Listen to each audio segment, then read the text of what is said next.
Thank you so much. Good evening, everybody, and thank you for joining us at this special meeting of the Madera City Council. If we can have roll call, please. Mayor Medellin, Here? Mayor Pro Tem Montes, Here. Councilmember Foley Gallegos, Here. Councilmember Rodriguez, Here. Councilmember Robinson, Present. Councilmember Garcia, Here. Councilmember Holly. Present. Thank you so much, Alicia. I believe we have with us this evening Pastor Josh Blair from Central Valley Church, who will lead us in the invocation. If you'll stand with me, please.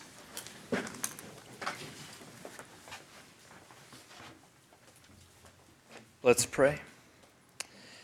Dear Father in heaven, we invite you into this place this evening. We know that you are everywhere, but we ask that you would make yourself known to us. We ask, God, for your guidance and direction over our mayor and council members, Lord, as they wisely govern over our city. We ask, God, that you would be with our first responders, God, that you would be with our police and fire, God, that you would be with our teachers, God, and our school board, our administration, Jesus, that you would have your way in and through us. We ask for your peace in our city, even tonight, God, that you would have your way in people's lives, God, and bring your peace when there seems to be none. And we ask, Jesus, that you would give us guidance and direction as we continue to grow and develop in this beautiful city that you've given us. We ask these things in your name, Jesus. Amen. Thank you very much, Pastor Blair. Appreciate you being here. You'll join me in the pledge, please. I pledge allegiance To the flag of the United States of America and to the republic for which it stands, one nation, under God, indivisible, with liberty and justice for all. Thank you. Moving on to the approval of the agenda. If any council members wishing to change or add the agenda, Move to approve. Second. it's been moved and seconded to approve the agenda as presented. All those in favor signify by saying aye. Aye. Any opposed? That motion carries unanimously. Thank you very much. Moving on to public comment, the first 15 minutes of the meeting are reserved for members of the public to address the council on items which are within the subject matter jurisdiction of the council. Speakers shall be limited to 3 minutes, and speakers will be asked but are not required to identify themselves and state the subject of their comments. If the subject is an item on the agenda, the mayor has the option of asking the speaker to hold that comment until the item is called. Comments on items listed as a public hearing on the agenda should be held until the hearing is opened. The council is prohibited by law from taking any action on matters discussed that are not on the agenda, and no adverse conclusions should be drawn if the council does not respond to public comment at this time. Anyone wishing to speak under this definition of public comment? Seeing none, I'll close public comment and move into our first item, which is the consent calendar. We have one item under consent. If there's no changes, objections, or questions, I'll entertain a motion. So move to approve. Second. It's been moved and seconded to approve the consent calendar. All those in favor signify by saying aye. Aye. Any opposed? Consent passes unanimously. Thank you very much. Item B1, this is consideration of a resolution approving the award of contract for Fresno River Trail, the UPRR and Gateway Undercrossing Project, federal project number, very lengthy. And with that, I'll just turn it over to Mr. Helmuth, our city engineer. Thank you, Mayor and council members, and thank you, council, for showing up to this special meeting. This project we felt fairly strongly about getting in front of you. This project's been on the books for about 15 years. It's been out there for a while. It showed up before I arrived at the city. We've made a number of runs at it over the years, and it's usually come down, I think, to the railroad was a problem for us to go ahead and get past that. But Ellen Bitter came on and started working on it, 5 years ago? 5 years ago, and she was able to go ahead and work through the roadblocks, and we're able to get to this point right now. So just want to go ahead and thank you for attending this meeting, and Ellen's going to go ahead and give the rest of the presentation. Thank you. Thanks, Keith. Well, and I want you to know I was here when it started. I was wondering who might have been here. Yeah.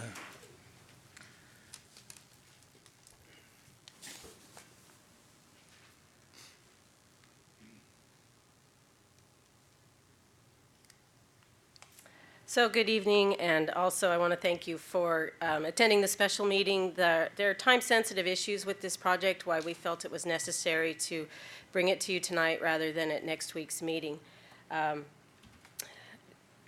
As Keith mentioned, this project was nominated in 2005 for CMAQ grant funding. It was actually the first time that the Madera County Transportation Commission put out grant funds for CMAQ. It used to just all be lifeline funds, and then they decided to make it competitive. I went back through our files and found that this was the only project nominated from the city that actually was funded for CMAQ. At the time, I was working for a different agency, also competing for funds, and I had no problem with this project getting the funding for it because it is a good project for the community. It was initially nominated and brought forward from the Parks Department.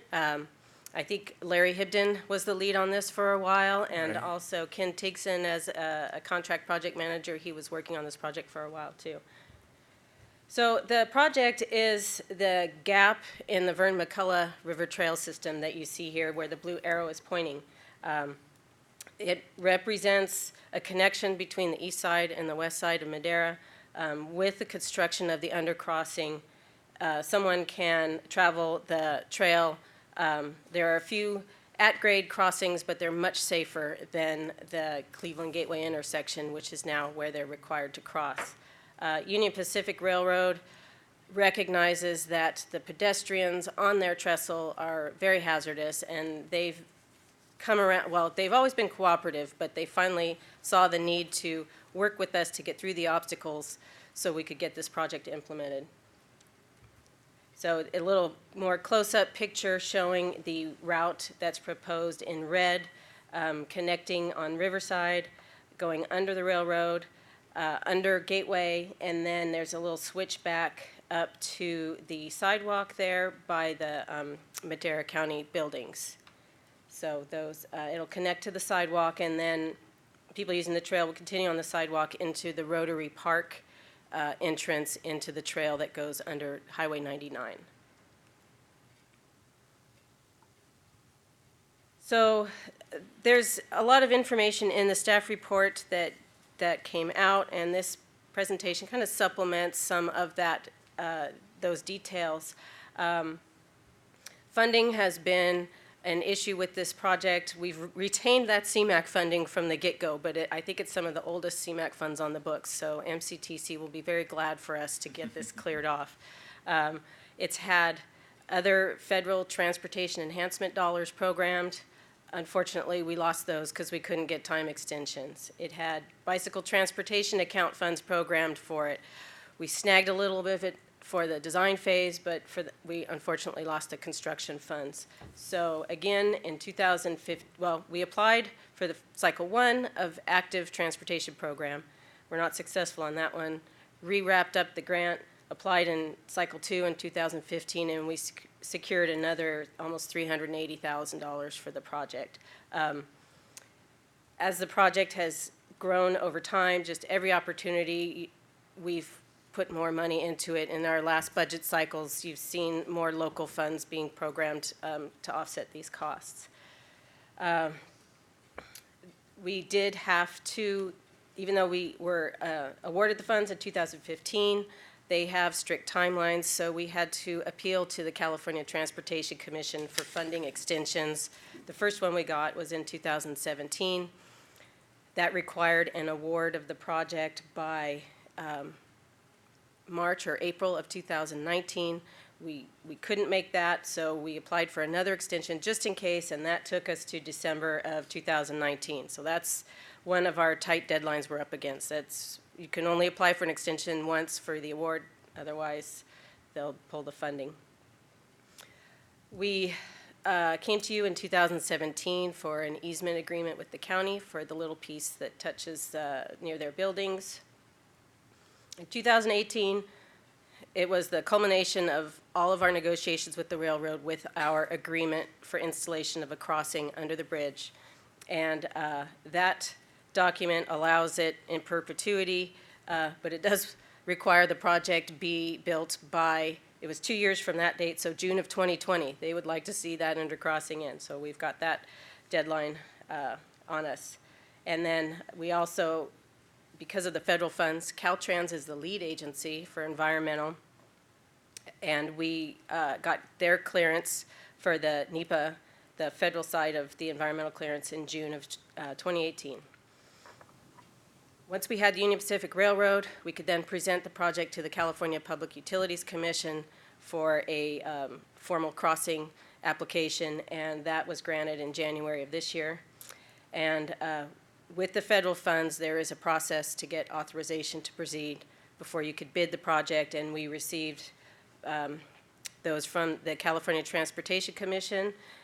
We got that in October of last year, and then from Caltrans in March. So once with those two in place, that allows us to move forward with bidding the project. So in working with the railroad, mind you, through this whole process, we went through 3 different managers of public projects with the railroad. And actually, we're on a 4th right now, but the 3rd one got us through here. And one of the problems that they were having issues with was the proximity of the trail to the undercrossing, the clearance. And so we were mandated to provide a structure that will protect anybody on the trail from anything that might be coming off of the tracks or the trains. And but the vertical clearance was substandard, so we had to apply for a variance to Omaha, and we had to work through all their engineers to get that variance. That probably is what took the longest. I'd say 2-3 years to get through that, because someone looks at it and then it falls to the bottom of their pile and you got to bring it back up. Another, so that added a cost to the project, that structure. And another component they added was they wanted to fence from the railroad tracks to Gateway Drive. So on the west side of the railroad tracks, there's going to be 270 feet of fence that will keep people from climbing up the bank from the trail onto the railroad property. The Public Utilities Commission staff was also concurrently reviewing the project, and they requested or mandated more. They don't request, they tell you what you're going to do and you do it. Lighting for the project. We couldn't incorporate any lighting on the trail or under the structure because it's within the flood zone. So there is a trail light that's to be installed up on the bank, kind of near between the railroad tracks and Riverside Drive. On the environmental side, we have a lot of agencies we're working with. The most strict requirements came from the Department of Fish and Wildlife. They're requiring removal of vegetation by hand-operated equipment, so that you can't bring a bulldozer in or a flail mower and get rid of what's there. It has to be by, mechanical weed trimmers or that nature, because there's an intermix of sensitive plants and invasive plants that we don't want to just cut, and then other plants we need to protect. So that, you'll see, really impacted the bids in that particular bid item. They have to do training for everyone that's going to be involved with the project on how to handle the sensitive species. There are several biological surveys that need to take place. And then I have also noted on here, February and March are timeframes for which nesting becomes a problem. So that's one reason why we wanted to get going, get construction started. Not to say that we're going to have to stop when we hit February or March, but we do need to do surveys. And if there is presence, then there's mitigation measures to deal with that. So either we stop and pick it up again in August, which I hope we don't have to do, or if there's anything we can do to prevent the nesting from occurring. Another component of their requirements that added to the project costs was any invasive species that needs to be removed, and one that I know of that you probably are aware of, it's the Arundo donax. It's that giant reed, that giant bamboo that's in all of our channels. It's there, it's in the project area. And any other invasive species, they need to be handled specially when they're removed. They have to be bagged and taken off site. So they can't just throw it in the dumpster with everything else. Another part is that for their temporary erosion control, they typically what you see on construction sites for stormwater runoff protection, all of the materials need to be natural and biodegradable. In the off chance something gets missed or buried under, and then it doesn't become a problem later on. Central Valley Regional Water Quality Control Board, they provide the Section 401 certification. Their requirements are special spill prevention and containment systems for any equipment in the project area, They're limited. They can't work from the river channel up onto the bank. They're going to have to work from the top of the bank down in the project area. And then special fencing and site management to protect the embank. The intent is to preserve as much as it is in its current state as far as not so much the overgrowth, but just the nature of the channel. We're not there yet. I would love to say that we've got every permit required, but we have 3 permits pending, but I do understand they are coming soon. There's a 408 review, which is required because it's a floodway associated with Hidden Dam. So they need to analyze if we're going to be impacting the capacity of the flood channel in the river. Our engineer's determination is no, there's no impact, and we have to provide the backup to support that. And as soon as they concur, then they will, that's what's called the 408 review. Once they concur, then the Corps will issue their 404 permit, and then the Central Valley Flood Protection Board will issue their encroachment permit for the project. So those 2 hopefully will be coming within the next 30 to 60 days.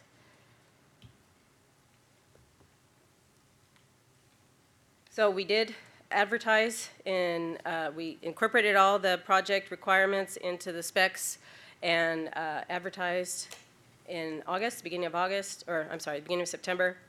We received 2 bids on September 26th from Truxell and Valentino, and then also from Avison Construction. And Truxell and Valentino submitted the responsible and responsive bid. They met the DBE requirements, and their bid amount was $1,011,851. Right now, the budget with all funds as programmed stands at $1,094,722. Mostly, 2/3 is the federal funds, and right now about $300,000 of Measure T environmental enhancement is in there. So, as noted in the report, the low bid was still $200,000 higher than our engineer's estimate.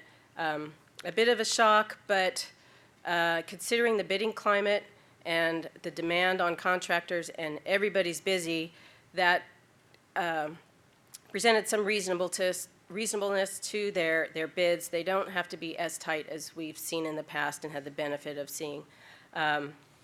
I know we've tried to solicit some contractors here in town for some minor work, and people are saying, no, we're too busy. We can't even give you a quote, no matter what crazy number it might be. They just aren't doing that. The compliance requirements that I listed, those really affect the upfront costs of the project, the clearing and grubbing, the prepping, and the mobilization costs for the project. So those resulted in almost a $70,000 difference from what we thought versus what the contractors bid it at. And then it's not an attractive project. It's great for us. It's attractive as an end user, but working in that environment on the embankment with the railroad and everyone, I think that added to it. So the major areas where there was significant difference, as I mentioned, the clearing and grubbing, also the construction of the trail itself, which would be the excavating and the grading, and then doing the formwork for the structural concrete, because it's all concrete, and it's structural concrete because they're basically retaining walls along the entire canal bank supporting the trail. That cost was higher. It could be in how you interpret the quantities on the plans, and if you are not going to be risky, you're going to increase what your estimated quantity is just for potential overages. And I think that in this case, that's what the contractor did, just so they're covered, because we bid it as a fixed quantity. We're not going to pay you any more, any less for that. So I think he made sure he was covered and without losing anything on that. Other areas that were a little high were the site furnishings, gates and benches, trash receptacles, the light. I don't understand why they were higher on this one, but for some reason they were, I would say, almost 50% higher than we expect. They're not high-cost items, but they just were high, and again, I think that's part of the bidding climate. I've talked with the contractor. We may find some opportunities to value engineer some of those items. Maybe we could do them in-house and supply them, and they put them in. So we'll look for some cost savings measures there if we can. The other reason why we are recommending awarding in that amount is Truxell and Valentino, they have done work for the city. They did the Centennial Park, the all-inclusive playground there next to the youth center. He was reminding me that they designed and built those giant flowers that were custom for that. I understand that they also did one of the big concrete projects out at Town and Country Park for the ball fields. I think it might have been when they put in the concession stands. So there was a lot of concrete work involved with that, and they were the contractor on that project. And I was talking with Jerry, and he remembers that they were very good at working with the city and coming up with value engineering for that project as well. So obviously, with a recommendation for award, there's also a recommendation to increase the project budget. That would cover any contingencies, unknowns that we encounter. Union Pacific Railroad is still a player. They require flagging. They've given us an estimate, but it could be higher, it could be lower. It depends on the amount of time that the contractor is in the vicinity of the bridge. And then we also have some costs associated with the permits, the surveys. We have to do monitoring. We have to prepare revegetation plans for any trees and sensitive species that we do remove, and reporting. So between those factors, we do recommend increasing the budget, and we've identified $217,000 that are in fund balance, so they're not currently appropriated for projects. They would just typically roll until they are appropriated. One of them is in Measure A, and that, I think, has carried just from interest alone. In that program, Measure A funds are not a current source of revenue. The project, or that was that sales tax measure that ended in 2005. Any funds that were left were given to the agencies, and the city has used those Measure A funds for other important transportation projects. And right now, the remaining funds in that project are pledged to the Love's Truck Stop improvements there on Avenue 17. And it's over $1 million pledged for that. And then the fund balance left after that was $117,000. I think that's just due to interest growing over the years. So I propose to grab that for this transportation project. And the other is in the Measure T supplemental maintenance, but it's a component of the Safe Routes to School and Jobs element, and pedestrian and bicycle facilities and infrastructure is identified as an eligible expense. Again, those were in fund balance. They weren't programmed. They would just, they would have been programmed for future projects in later budget years, but currently they aren't programmed. So it does borrow ahead from future projects to help get this project completed this year.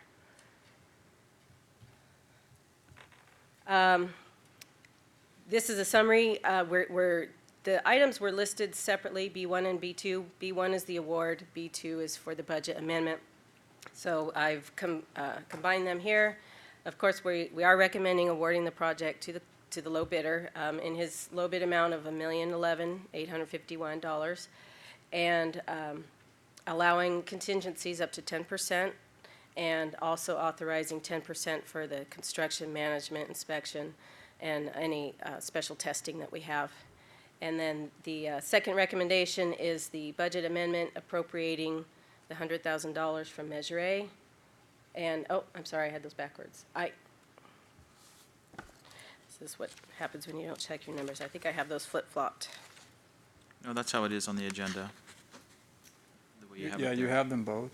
I think it's $117,000 from Measure A and $100,000 from Measure T. As long as the resolution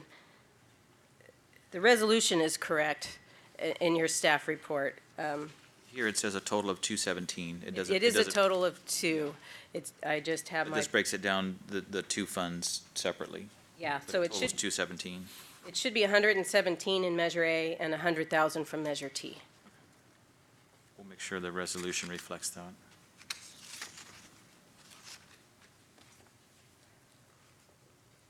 So that concludes my presentation, and I'd be happy to answer questions. Mayor Pro Tem Montes has a question.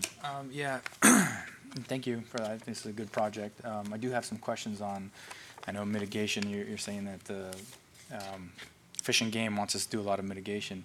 Are we going to be doing anything, and I don't know if this is a question just for you, but are we going to be doing mitigation on individuals staying there or illicit activity? Because I know that's a high traffic area for encampment cleanups, especially on the south side of the bank. And I don't know, are the walls going to be sheer so you can't like get in there, can't find a crevice in there?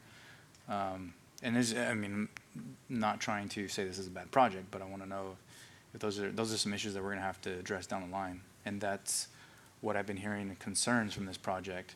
They like the residents like the fact that they can get across. People have suggested that we go over, but I don't know if that would be kind of cost prohibitive. Not going to get that project for $1 million. Correct, yeah, you'd be building a bridge over the railroad there. The canopy structure is not solid walls, it's just the support columns, so there'll be visibility similar to the other undercrossings that are in town now. So the only potential, but we're providing signage, is that there is that roof structure there, but it will be trying to prevent people from climbing on top of that. But we aren't creating any walls per se that would be different than the other undercrossings. I don't know, did that answer or start to address the question? Yeah, so the way that it's constructed now, it's going to remain that way, right? So on the, would be the north side of the banks. It's going to stay on the north side, yes. That's because we're connecting the pieces that are existing on the north side. We're not going to fill that in, it's just going to be at the bottom, right? It's going to go underneath. There's a track in the dirt right now for where people are walking already, and it's going to follow that fairly close. It's going to go down underneath the railroad bridge and stay low until it comes back up from Gateway. So it'll be pretty similar to the 99 undercrossing. Right? Yes, yes. With lights, a little bit. One light, yeah. You yeah. can click it when you walk by? Turn it off at night, yeah. It would be great if the railroad would let us mount something under their bridge, Yeah. but I don't want to take another 15 years to get that through. Right. I know, that's been a concern from the residents around there, that crossing, especially like right now, it's going to get dark pretty soon. It's not very late at night, but it's going to be dark down there. So we're there pretty often. I know I get a lot of complaints about the Gateway and the railroad bridge, that there's always encampments around there. So I just don't want it to be kind of a harborage there. I have talked with the chief. It's not a permanent solution, but he is going to work with us in hopefully clearing that out before the contractor moves in. That doesn't address the overall problem that we're experiencing in the city, but it will temporarily, and the construction activities hopefully will temporarily discourage any folks moving back in there for a little while. I think that's a great point, Mayor Pro Tem, but the connectivity that we're going to gain through Gateway and through the tracks, I believe there'll be more people using the river trail. And one of the biggest deterrents for the homeless, as we know, is activity. And so the more people that use it, whether it's bicyclists or strollers or just people walking, that seems to be a good deterrent for those homeless that choose to camp there or stay there. So we always want to encourage everybody to continue to use the trail. So now that there's a better connectivity, hopefully it'll be used by more people and deter the homeless from wanting to camp out there. Can only hope anyway. Any other questions of Ms. Bitter regarding this project? Anyone from the audience wishing to speak on this project, please come forward. Seeing none, I'll bring it back to council to act. If we can act on these as two separate items, starting with item B1, awarding the project to Truxell and Valentino. Mr. Mayor, I move to approve item B1 as presented. Second. It's been properly moved and seconded to approve item B1. All those in favor signify by saying aye. Aye. Any opposed? Motion carries unanimously. And item B2. I so Mayor? move to approve B2 as presented. Second. Once again, properly moved and seconded to approve item B2 as presented. All those in favor signify by saying aye. Aye. Any opposed? That motion carries unanimously. Thank you so much, Ellen. We look Thank forward you to very seeing this much. project Job. move forward.